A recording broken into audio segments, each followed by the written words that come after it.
Monster verse में न जाने कई टाइटन्स मौजूद हैं, जिनमें से कुछ टाइटन से हमें परिचित कराया गया है, पर अभी तक मॉन्स्टर वर्स की मूवीज में हमने इंडिया में रहने वाले एक भी टाइटन को नहीं देखा।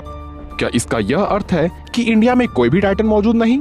तो इसका उत्तर है post Godzilla x Kong the New Empire के बाद कई टाइटन्स जो कि डोरमेंट स्टेट या छिपे हुए अवस्था में थे, वे अब जागने वाले हैं, जिनमें से इंडिया के भी कुछ टाइटन शामिल हैं, पर कौन है अभी तक इसकी पुष्टि नहीं की गई है। हालांकि सोशल मीडिया की माने तो उनमें से ऐरावत, मकर, काली द डिस्ट्रॉयर, वासुकी और गरुड़ का नाम आता है। हालांकि इन्हें ट्रेस करने के लिए इंडिया में मोनार्की आउटपोस्ट बनाई गई है या नहीं, यह अभी तक कंफर्म नहीं करी गई है। पर एक रूमर की माने तो भारत में भी 2 आउटपोस्ट हैं।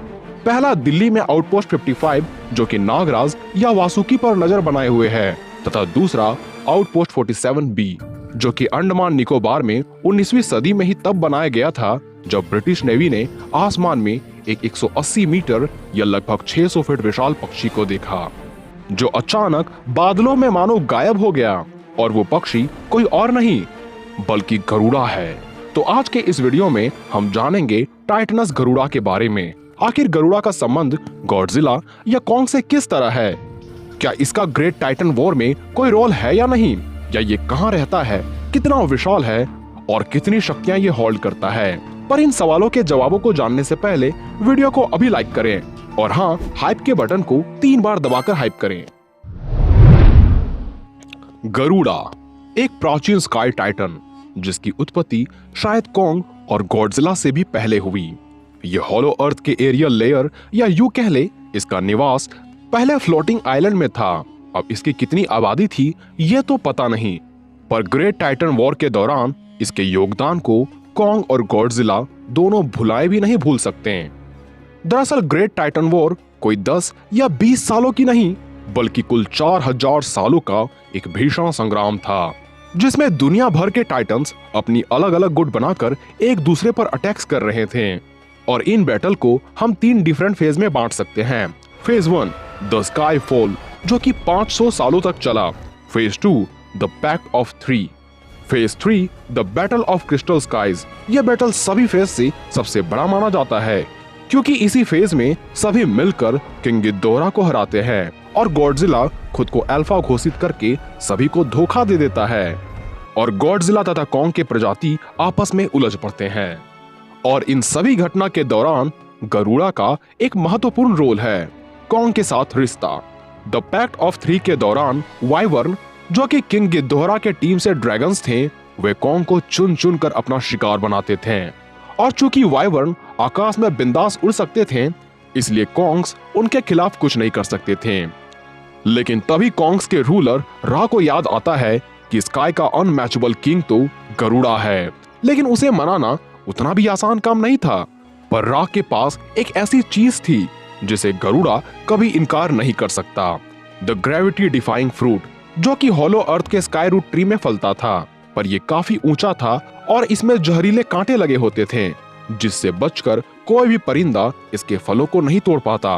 पर ये फल कॉन्ग्स आसानी से तोड़ लिया करते थे क्योंकि ये ग्रेट क्लाइंबर्स थे और ये जहरीले कांटों से भी बचकर फलों को तोड़ सकते थे।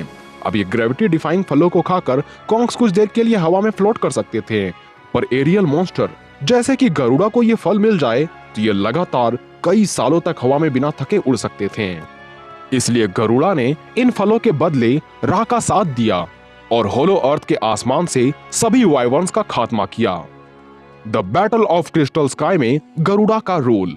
जब सभी टाइटन्स मिलकर किंग गिदोरा के खिलाफ जंग छेड़ देते हैं, तब गॉडजिला और कॉन्ग मिलकर अपनी टीम को लीड करते हैं, जिसमें बेशक शीमू तथा गरुड़ा भी कॉन्ग का ही साथ देते हैं।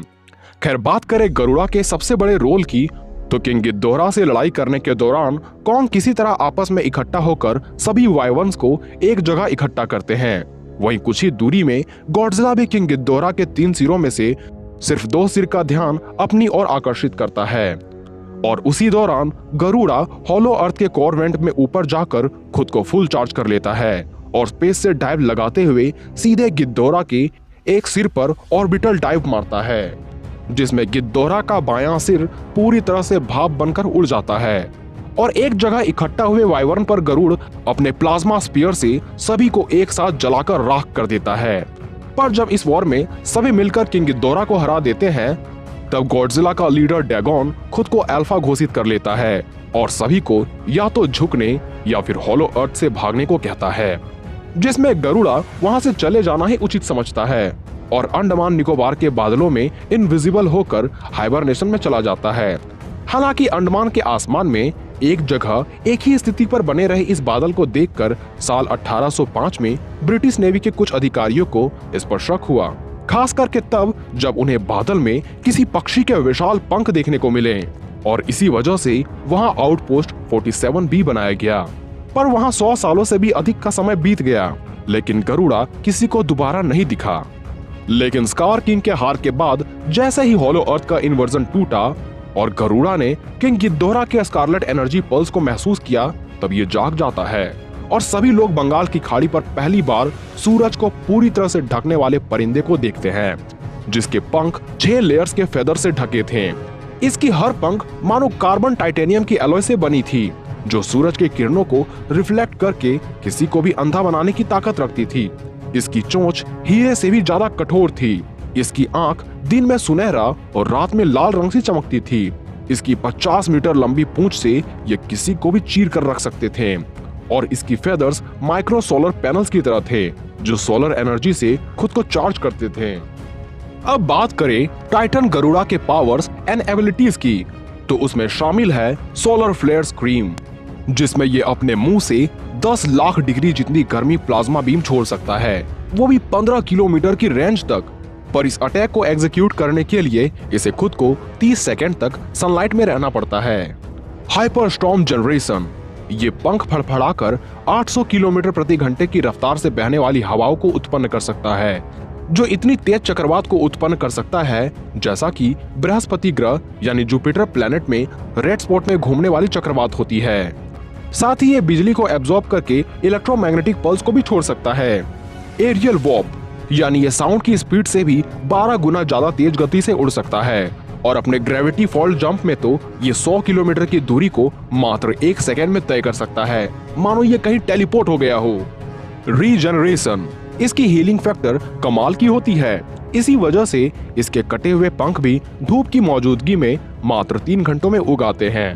अल्फा रेजोनेंस, ये भी गॉडजिला और किंग गिद्धोरा की तरह अल्फा कॉल के जरिए सभी म्यूटोस को कंट्रोल कर सकता है, क्योंकि ये भी एक अल्फा टाइप टाइटन है, यानी गॉडजिला और किंग गिद्धोरा लेवल का टाइटन।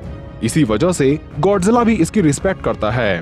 वीकनेस, वैसे गरुड़ा की एक सबसे बड़ी वीकनेस है रात, क्योंकि रात के वक्त इसकी शक्ति 70% से नीचे गिर जाती है और उस वक्त ये काफी फ्रेजाइल हो जाता है। हालांकि तब भी ये कई म्यूटोस को मार सकता है, पर गॉडजिला का टक्कर नहीं दे सकता, क्योंकि गॉडजिला की शक्ति तो रात के वक्त भी बरकरार रहती है। लेकिन सूर्य की रोशनी को पाते ही गरुड़ा इतना शक्तिशाली हो जाता है कि एक पल को ये गॉडजिला को भी हरा दे, और अगर ये खुद को फुल चार्ज कर ले तब तो डेफिनेटली ये गॉडजिला को हरा सकता है। खैर, अगर आपको गॉडजिला और गरुड़ा के बीच एक वीडियो चाहिए तो हमें कमेंट में जरूर लिखें। तो आज के लिए बस इतना ही, मिलते हैं अगले वीडियोस में।